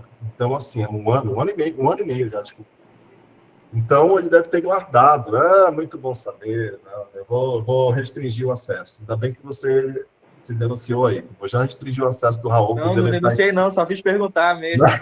Não, já era. Eu vou ter que deletar. Eu tenho isso no meu drive da UEA, mas ainda bem que você falou que eu vou acabar com esse. Na verdade, são aulas da pandemia, mas tá bom, depois eu vejo isso. É porque, assim, era a aula da pandemia, ficava numa plataforma que a gente tinha, que eu adorava, que era o AVA, né? Não é segredo, não, é porque, assim, são aulas antigas, entendeu? Então, deixa para trás. Entendi. Professor, mas, então assim, o senhor falou que inclusão não existe, tá? E indução enzimática e tal, indução, que é o aumento e tal, do metabolismo? Isso, indução, sim. Se eu falei inclusão, foi uma frase rápida. Inclusão não existe, indução, sim. A indução é a mesma... Você pode... Cadê? Tá aqui, ó. Quando eu falo... Tá, vamos lá no caso das enzimas alostéricas, tá? No caso das enzimas alostéricas, olha só, efetores positivos, moduladores positivos, são coisas que aumentam a atividade catalítica da enzima. Eles só vão se ligar à enzima alostérica quando ela estiver na sua conformação R. De forma contrária, os inibidores negativos só vão se ligar à enzima quando estiverem numa conformação T. Não é conformação T, é importante que vocês tenham em mente isso. Não é uma forma inativa, é uma forma menos ativa da enzima, tá? Então, quando esses moduladores ou efetores ou indutores se ligam a essas enzimas, eles sustentam essa forma uma maior quantidade de tempo, o que explica uma eficiência catalítica maior ou menor da enzima, um aumento, né, da atividade catalítica dela, para mais ou para menos. Indução é o termo correto, né? Eu posso usar esse termo. Agora, não, desculpa, como é que você falou ainda agora? Indução sim, mas qual o termo? Inclusão não. Inclusão é outra coisa, nada a ver.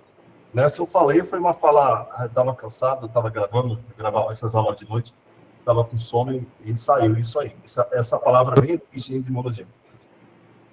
Uma dúvida. Eu li que os efetores positivos, eles aumentam a afinidade. Então seria por isso que a enzima em si, ela vai ter a sua atividade aumentada? Por causa que a atividade tá? Isso, perfeito. Ó, as enzimas, olha só, as enzimas elas transitam entre dois estados conformacionais, o estado R e o estado T. O estado T ele predomina na ausência de qualquer molécula ligada à enzima. Quando eu falo na ausência de qualquer molécula ligada à enzima, é na ausência de substratos e demoduladores positivos e negativos. Quando a enzima está livre, leve solto na pista, tá? Então a forma T predomina, mas ela migra para uma forma R. Enfim, a ligação de um substrato à forma T, ela induz a forma T a se transformar em forma R. Mas é importante que vocês tenham em mente que a forma T, ela pode catalisar, né, a formação de um produto. Ela não é uma forma inativa da enzima, ela é uma forma menos ativa, com menor afinidade.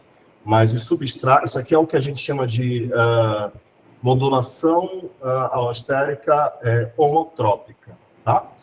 É quando o próprio substrato induz uma alteração conformacional da enzima. Agora, no caso de moduladores, pode ser um íon, pode ser uma molécula, qualquer, uma molécula grande, uma molécula pequena, ou mesmo o substrato da enzima, o produto da enzima, a inibição feedback. Nesse caso aqui, é uma inibição alostérica heterotrópica. Mas, enfim, o que você colocou está correto. Quando o modulador ou efetor se liga à enzima, ele sustenta essas formas e não deixa elas transitarem para a forma contrária. Por exemplo, o efetor positivo ele só vai se ligar à conformação R. Tá? O que é a forma R? É a forma mais ativa da enzima. Qual é a função do efetor, ou do modulador, ou do indutor, seja lá como você queira chamar ele? Ele vai se ligar à forma R da enzima, e a forma R vai ser sustentada, vai se sustentar, vai passar a existir uma maior quantidade de tempo. E ela passando a existir uma maior quantidade de tempo, é lógico que ela vai produzir uma maior quantidade de produto. De forma contrária, o efetor ou modulador negativo, quando se ligar à forma T, a conformação T, ele vai sustentar essa forma uma maior quantidade de tempo. Só que a forma T é uma forma que ela tem uma menor afinidade pelo substrato. O produto vai ser formado? Vai, mas de uma forma bem mais lenta, bem mais devagar, entendeu? É por isso que há uma diminuição, uma diminuição de produto formado por unidade de tempo. Nesse caso aqui, tá? A gente vai vendo quando chegar em metabolismo. Por enquanto, é só para vocês entenderem a base. Já que enzimas alostéricas, geralmente a gente nem cita em graduação. Mas eu acho importante vocês terem em mente esses conceitos de modulação positiva e modulação negativa, tá? Porque isso vai facilitar o entendimento de vocês lá na fisiologia, lá na farmacologia e lá na patologia. Sim. Esses efetores negativos, eles são reversíveis? São reversíveis, nenhum deles é permanente, tá? Nem o inibidor, no caso, A modulação... alostérico, né? A modulação alostérica, só o que é permanente é inibição irreversível, tá? Eu coloquei aqui o caso daquele veneno, que é o diisopropil fosfocloridrato, né, que é um pesticida, que ele inibe a acetilcolinesterase. Tá? Olha, foquem aqui, ó, também no conceito disso daqui, que é a CAT-KM, tá? Ó, só para lembrar, a galerinha que não mais apareceu na aula,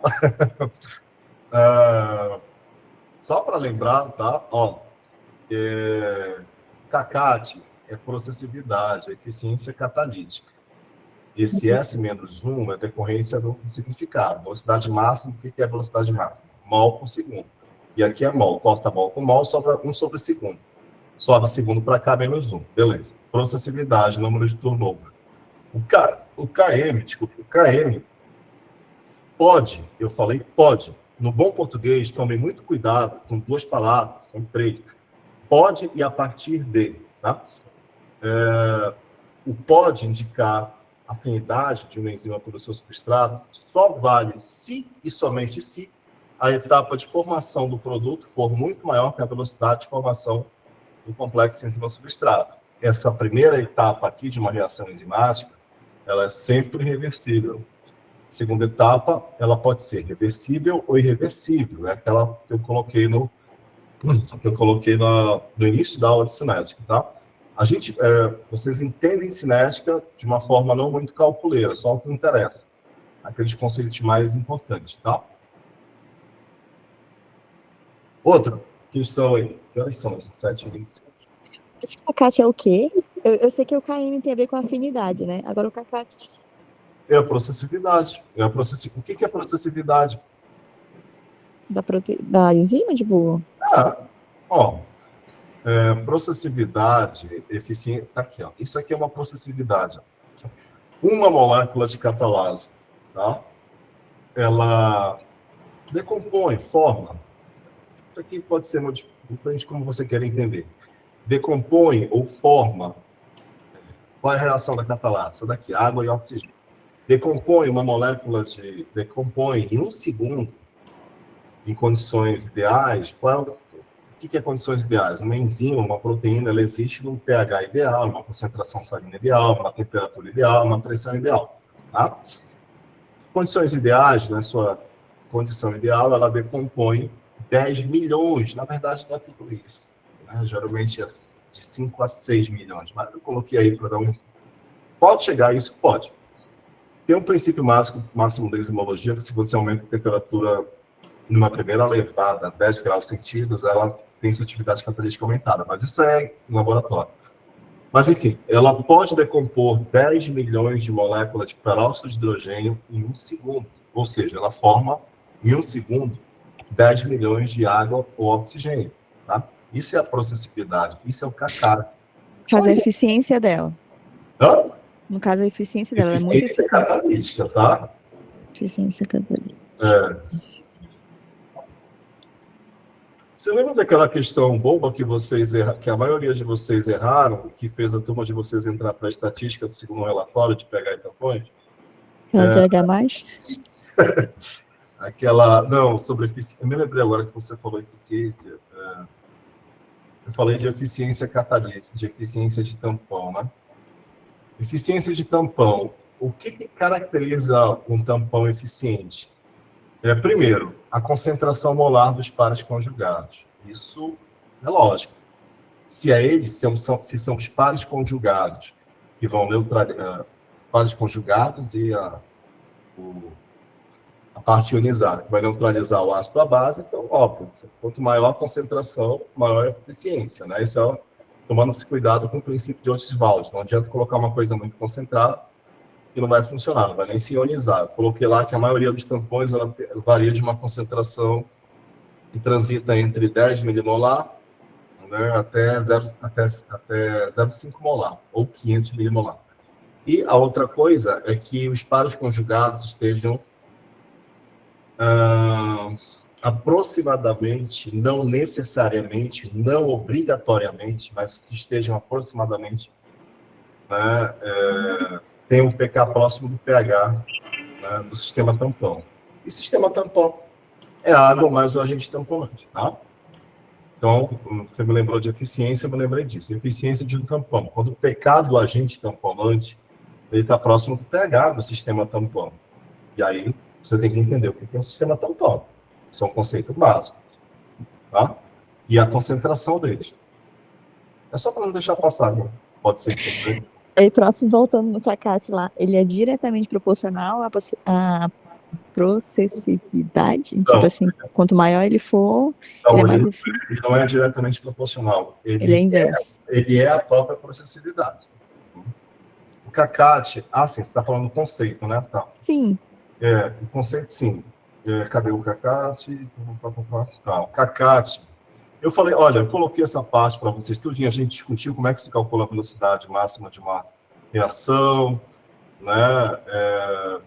CACAT, a processividade, ele indica o quanto de produto vai ser formado, o quanto de substrato vai ser catalisado pela enzima. Isso é diretamente proporcional ao produto formado. Quanto maior a quantidade de produto, maior o CACAT, melhor o CACAT. E aí a gente discutiu na aula, eu me lembro que havia só umas 12 pessoas nessa aula, a gente discutiu a relação CACAT-KM. E aí eu falei um pouquinho lá de física de fluidos, que é um valor aleatório, assim, mas que se aproxima muito para as enzimas mais eficientes do coeficiente de difusão molecular, que é a concentração máxima que um soluto tem de se difundir perfeitamente no meio, seja ele líquido ou gasoso. Isso é física de fluidos, tá? Então, a relação CACAT-KM. Mas, assim, o que é importante você entender? Eu coloquei lá no quadro, na aula, quanto menor o CACAT, maior a afinidade da enzima pelo seu substrato. Quanto menor o CACAT. Quanto maior o CACAT, menor a afinidade da enzima pelo seu substrato. Isso tudo é lei de probabilidade. Maior quantidade de moléculas, maior a frequência de colisão, em algum momento dessas colisões, né, uma enzima vai se ligar... Volta. Quanto maior o CACAT... Não, peraí, vamos lá. Quem é que tá falando aí? Agora eu fiquei preocupado. Você estava nessa aula aqui? Provavelmente, né? Não, tá. Isso é um conceito básico, tá? Eu pedi que vocês anotassem. Eu me lembro que nessas últimas 2 semanas estava ouvindo 10, 12 alunos na aula. Mas vamos lá. KM, ela pode indicar uma afinidade da enzima pelo seu substrato. Se e somente se a etapa 2 for mais rápida que a etapa 1. Esse desenho aí, já expliquei ainda um pouco. Quanto menor o CACAT, maior a afinidade. Quanto maior o CACAT... estou falando de KM. Quanto menor o KM, o que é KM? É a concentração do substrato. O que é KM na constante da fórmula de Michaelis lá? Aquela fórmula lá que eu coloquei para vocês. É a velocidade máxima dividida por 2. Cadê? Tá aqui, ó. KM é uma constante que ele usou para equacionar a equação dele na época. Tá aqui, ó.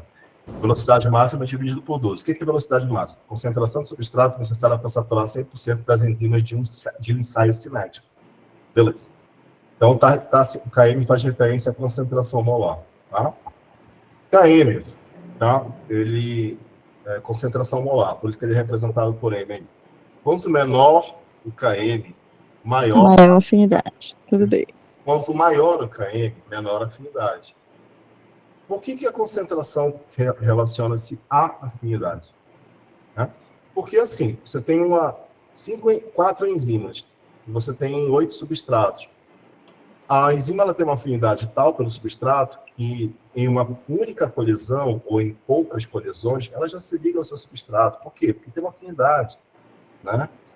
Afinidade, igual duas pessoas, almas gêmeas. O pessoal que acredita nisso. Mas, enfim... semelhante, entendeu? Tem aquela afinidade. Beleza, se ligou. Então, isso indica uma afinidade. Agora, tem enzimas que precisam de uma concentração molar maior de substratos para, em algum momento, se ligar a esse substrato.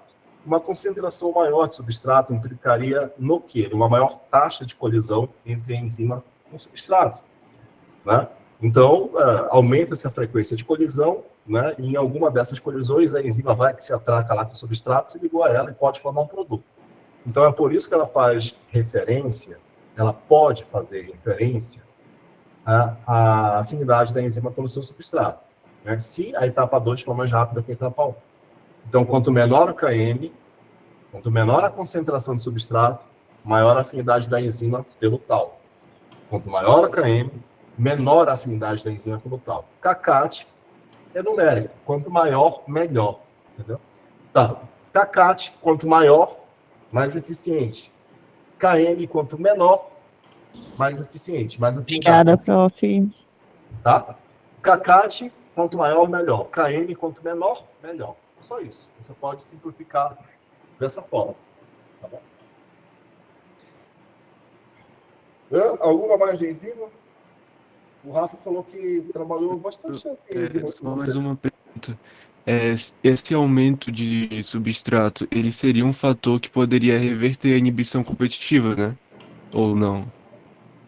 Peraí. Sim, isso, perfeito. É porque você possivelmente, é uma coisa que eu evito trabalhar com você, porque muita gente se confunde, é aqueles gráficos de inibição, né? É uns gráficos semelhantes a isso aqui. Na verdade, quando você tem... não é isso aqui não, tá? É só para lembrar que são gráficos. Na verdade, é assim, é que quando você tem um gráfico cinético, você tem o gráfico da enzima com substrato e na presença do inibidor da enzima. Então, como se for uma inibição do tipo reversível, competitiva, é lógico que quanto maior a quantidade de substrato, né, vai competir com o inibidor da enzima. Então, menor a inibição. Você aumenta a atividade da enzima, no caso do ensaio cinético, na presença do inibidor do substrato, aumentando a concentração de substrato. Isso é lei de probabilidade. Maior concentração, maior chance dele estar ligado no sítio da enzima do que o inibidor. E aí ele faz aquela comparação de gráficos que eu acho desnecessário. Isso é mais para quem trabalha com ensaio cinético mesmo em laboratório. Mas correto, perfeito. Aumentando-se a concentração do substrato, você compete com a formação do produto, com a ligação dele na enzima, é óbvio. Né? Compete com desligamento, com a não ligação do inibidor à enzima. Tá? Alguém? Prof, só uma... Você consegue me ouvir? Oi? Só para confirmar, regulação negativa seria a mesma coisa que uma inibição? Não.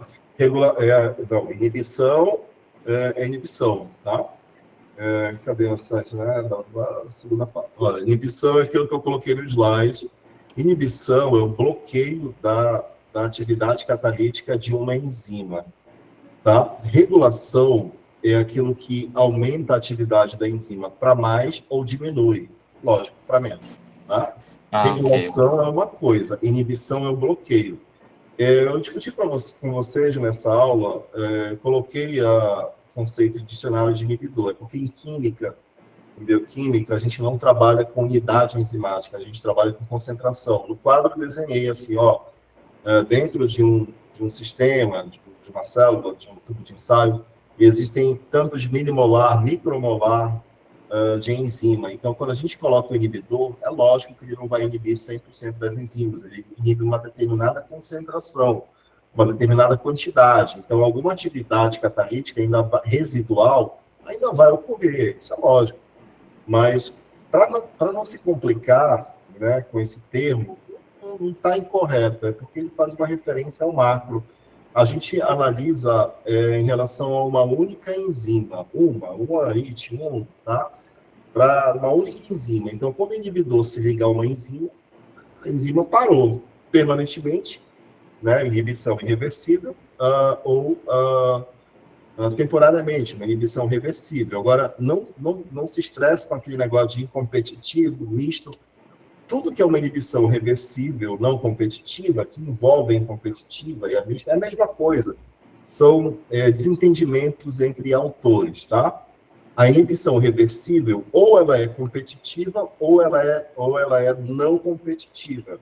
Não importa se o inibidor vai se ligar à enzima antes dela se ligar ao substrato, depois dela se ligar ao substrato, isso é perfumaria, isso é detalhe desnecessário.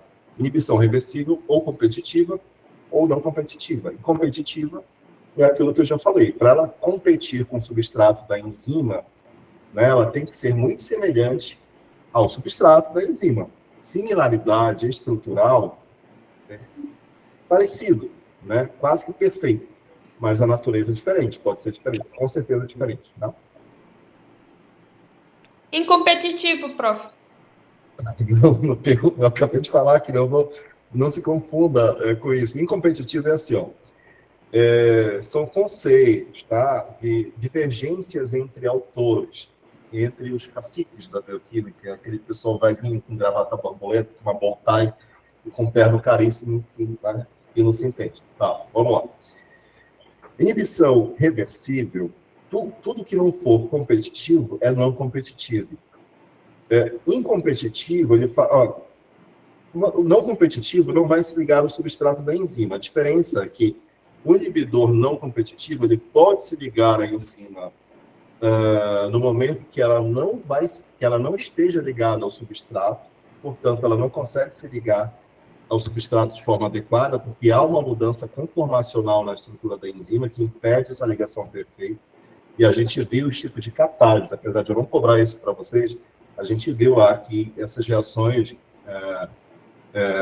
apoiadas pelo postulado de Kochner, né, que é a interação substrato-enzima, ela deve ocorrer para que a reação ocorra. Beleza, então é o inibidor que se liga à enzima antes dela se ligar ao substrato. E uma incompetitiva é quando a enzima se ligou ao substrato, mas antes do substrato se transformar em produto ou produtos, o inibidor se liga a esse complexo enzima-substrato, impedindo que essa reação ocorra. Só isso. A mesma coisa aqui, ó, retratada pelo tal do Levinger, tá? Ou pelos filhos dele, né? Pelos filhos científicos dele lá. Tá? Inibição mista. Tá aqui, ó, uma inibição incompetitiva. Cadê? Deixa eu colocar um trequinho aqui. Ponteiro, tá? Tá aqui, ó, uma inibição incompetitiva, que é isso daqui, ó. Que é isso daqui. Ou, desculpa. Uma inibição não competitiva, que é isso daqui, quando a enzima não está ligada ao substrato, impede que ela se ligue de forma adequadamente. Ou uma inibição, né, incompetitiva, que é essa fase aqui, ó, quando a enzima se ligou ao complexo enzima substrato, mas depois se ligou ao inibidor e impede que ela transforme o substrato em produto. Para você não se confundir, tudo é a mesma coisa. Tudo é não competitivo. Esquece o incompetitivo, esquece o misto. Tudo é não competitivo. Isso é uma discordância entre os velhinhos de Boltai, tá? Tudo é não competitivo. Ou é competitivo, reversível, né?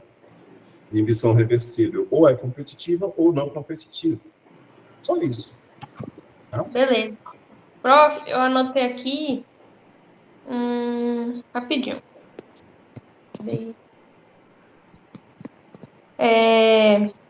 Clivagem proteolítica. Entra nessa parte de enzima isso, também. De regulação, isso. Olha, a gente viu, ó, em toda a aula de cinética, enzimática, a gente viu uma inibição que ocorre na enzima. Preposição na, em mais a. Na enzima, na estrutura da enzima, né? Mas existem outras formas de regulação da atividade enzimática, em vivo, é lógico, né? Então, assim, essas formas envolvem o quê? O aprisionamento de enzimas, né? O aprisionamento de enzimas, exemplos aqui são as enzimas lisosomáticas,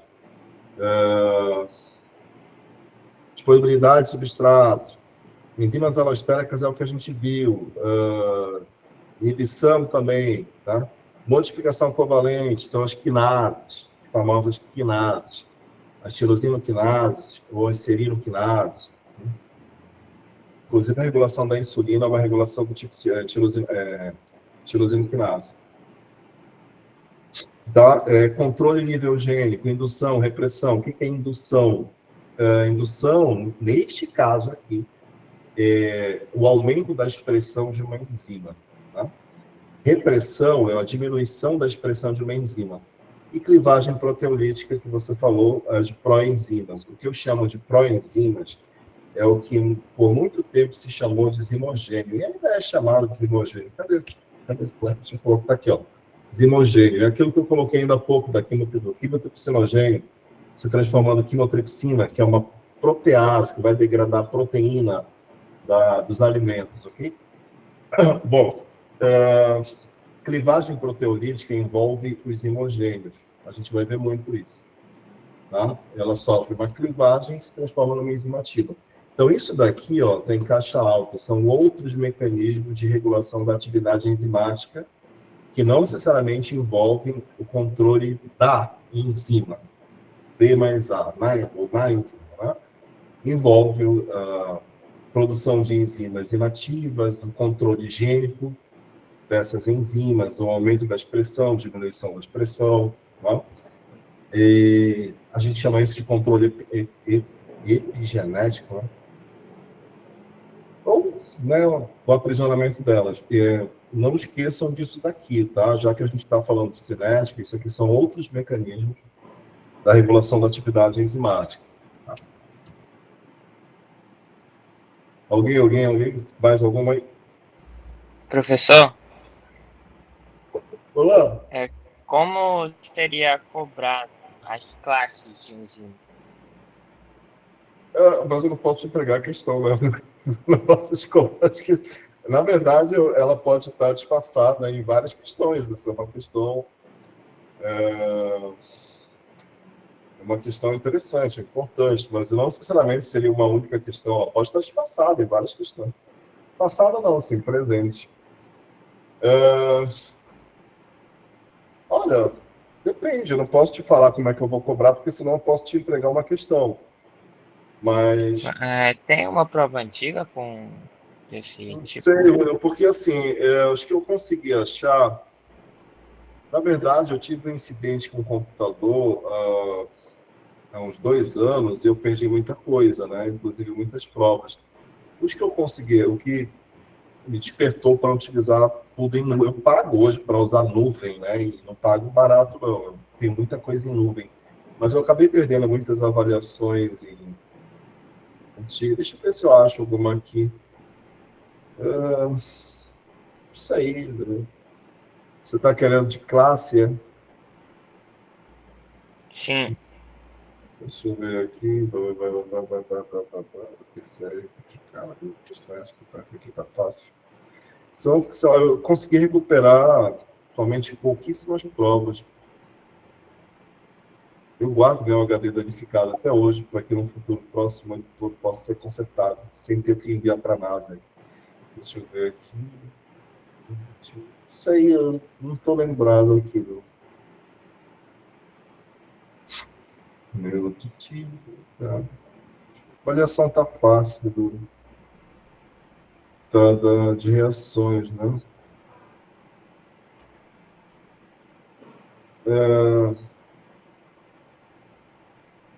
De reações. Isso aí, eu não estou conseguindo achar agora. Deixa eu ver no período passado se eu coloquei alguma, infelizmente. Tá vendo química clínica, isso aqui é uma prova do período passado.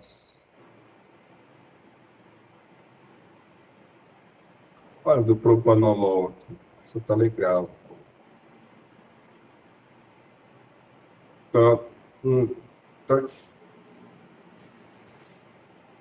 Aqui, ó, só tenho essa aqui, como eu falei, eu não costumo, por exemplo, sobre enzimas, sobre muitas coisas sobre enzimas, dentre elas eu posso perguntar isso. Aqui, ó. Isso aqui, tá vendo aí? Vocês estão vendo aí? Tá em amarelo. Sim. A enzima da classe isomerase forma isômeros por modificar a posição de grupos químicos ou átomos dentro de uma mesma molécula, até porque se fosse entre moléculas diferentes, seria uma transferase. É uma classe fácil, mas... eu acho que eu só coloquei nessa avaliação. Ó, zimogênios aqui, ó. Tá? Zimogênios são enzimas secretadas de forma nativa, clivadas, os mecanismos que me interessam de clivagem, são clivadas por proteólise. Ó, uma célula também pode regular a atividade da intracelular de uma enzima em nível genético, repressão e ativação, aumentando a hemoglobina de concentração.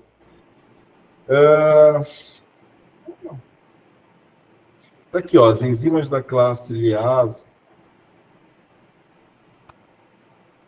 catalisam reações de hidrólise. Não. O que catalisa a reação de hidrólise é hidrolase. Tá? Só isso.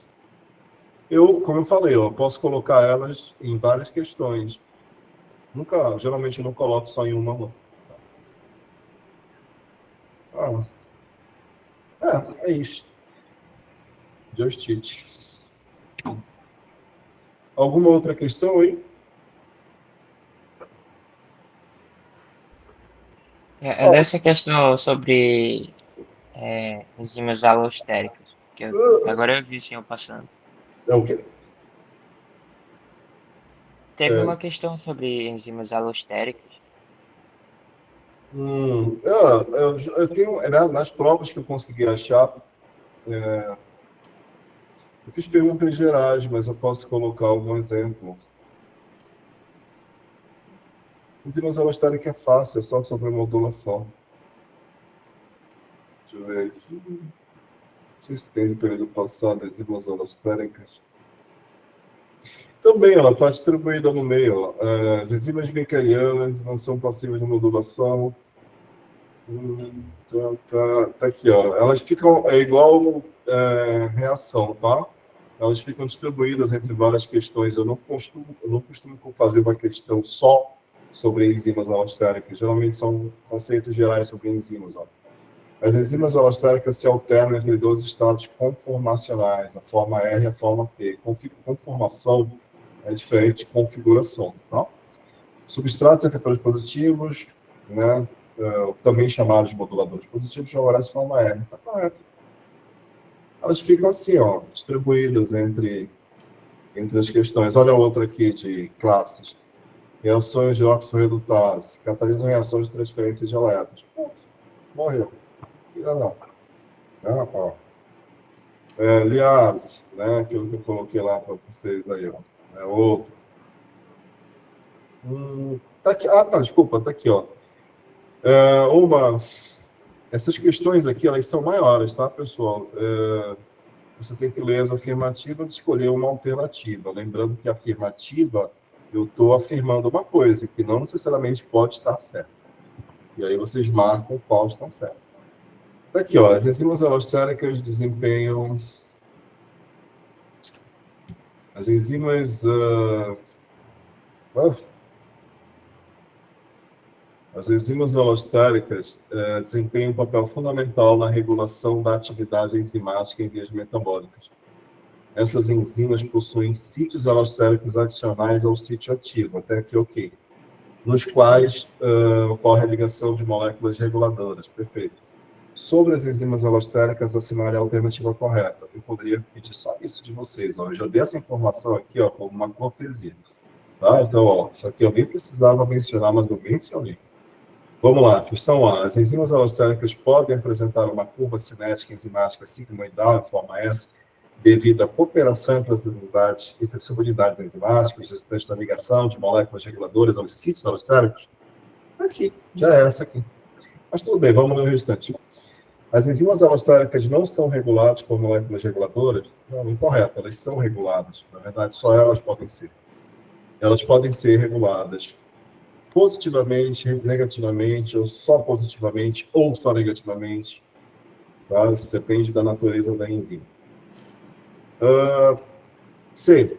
As enzimas alostéricas possuem um sítio de ligação para o substrato, que é o sítio ativo, não havendo sítios adicionais. Não, ela tem sítios adicionais. Ou um, ou outro, ou os dois. As enzimas alostéricas são sempre constituídas por múltiplas subunidades idênticas. Ok, aí, os protômeros, né? E não apresentam modulação? Não, elas apresentam modulação. Três alternativas falando da mesma coisa, B, C e D. E as enzimas alostéricas exibem uma cinética enzimática hiperbólica? Não, hiperbólica é miceliana. Tá aqui, ó. Minha cachorrinha pipoca faz isso daqui de olho fechado. Pronto. avaliação tá fácil, pessoal. Alguma outra questão aí?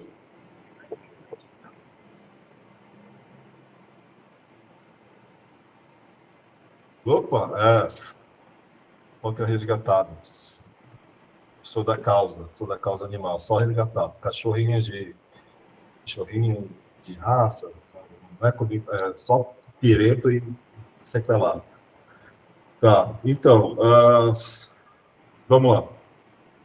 Tá, alguma outra questão? Se não, já 8 horas, amanhã nossa avaliação é 2 horas, tá, pessoal? Pessoal, olha, eu não queria ter que colocar aquelas regras que eu coloquei, que eu pedi para os monitores enviarem a vocês, tá? Elas são regras que surgiram, em decorrência dos problemas que a gente teve no período passado, tá? O que não necessariamente significa que vocês vão fazer, né? Então, assim, eu fui obrigado a colocar porque tem que ser seguido, né? Para que problemas igual ao período passado não ocorram. Eu já falei para vocês que nunca, em 13 anos de UEA, eu tive problemas como eu tive no período passado, com a turma do período passado, e eu falei isso na frente deles, e de vez em quando eu encontro um deles, assim, no corredor, ainda comento, assim, vocês me deixaram, né, marcas. Pô, foi difícil, hein? Mas, enfim, eu fui obrigado a colocar aquelas 10 regras lá para serem seguidas, tá? Infelizmente, pessoal, culpem a turma do período passado. Eles são culpados disso, não sou eu. Então, assim, foi eu e a Márcia, a outra professora, que elaboramos, tá? E, assim, a avaliação amanhã, sem jaleco, sem casaco, sem mochila, sem necessaire, sem bolsinha na mesa, só a lapiseira. Não façam uma avaliação de lápis.